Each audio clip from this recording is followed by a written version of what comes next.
Hello friends, welcome to సుమా యాత్ర. ఈరోజు మనము ఎంతో కమ్మగా టేస్టీగా ఉండే చింతపండు పులిహోర ప్రిపేర్ చేసుకుందాము. దానికోసం ముందుగా మనము రైస్ని ఇలా పొడి పొడిగా ఉడికించుకొని ఒక ప్లేట్లోకి తీసి ఆరబెట్టుకోవాలి. పులిహోరకి ఎప్పుడైనా అన్నము పొడి పొడిగా ఉంటేనే బాగుంటుంది. ఇప్పుడు మనము స్టవ్ ఆన్ చేసుకొని ఒక కడాయి పెట్టుకొని అందులో ఆయిల్ వేసి అది వేడైన తర్వాత ఆవాలు, అలాగే పచ్చెనగపప్పు, మినపగుండ్లు వేసుకొని ఫ్రై చేసుకోవాలి. ఇవి ఒక 2 మినిట్స్ ఫ్రై అయిన తర్వాత ఒక 5-6 ఎండుమిర్చి కూడా వేసుకోవాలి.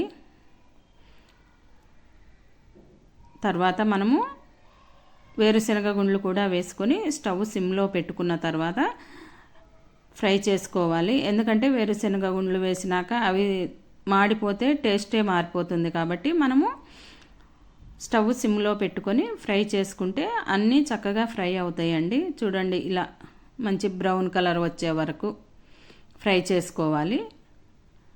ఇలా ఫ్రై అయిన తర్వాత మనము ఇందులోకి ఒక 1/2 స్పూన్ పసుపు, అలాగే కొద్దిగా కరివేపాకు వేసిన తర్వాత మిక్స్ చేసుకొని అన్నంలో కలుపుకోవాలి.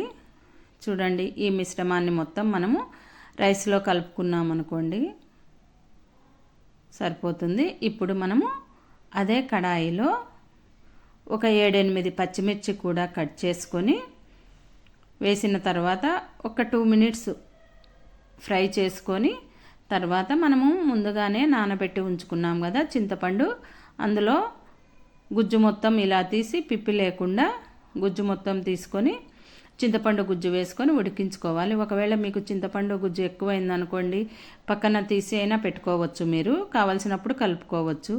ఎప్పుడైనా చింతపండు పులిహోరకి పచ్చిమిర్చి చింతపండులో ఉడికితేనే చాలా టేస్టీగా ఉంటుందండి. ఇప్పుడు మనము పోపు వేసుకున్నాం కదా రైస్లో, దానికి తగినంత సాల్ట్ వేసుకొని మంచిగా మిక్స్ చేసుకోవాలి.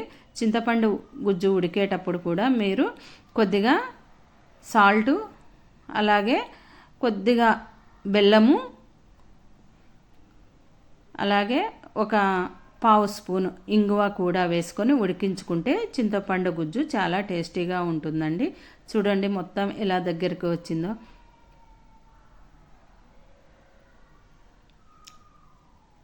ఇప్పుడు మనము ఈ గుజ్జును మనకు కావలసినంత రైస్లో కలుపుకోవాలి. అంతేనండి, ఎంతో కమ్మగా ఉండే చింతపండు పులిహోర రెడీ. ఇప్పుడు నవరాత్రులు కదండి, అమ్మవారికి నైవేద్యంగా కూడా మనము ఈ పులిహోర కలిపి పెట్టుకోవచ్చు. మీరు కూడా ట్రై చేసి కమెంట్ బాక్స్లో తెలియజేయండి.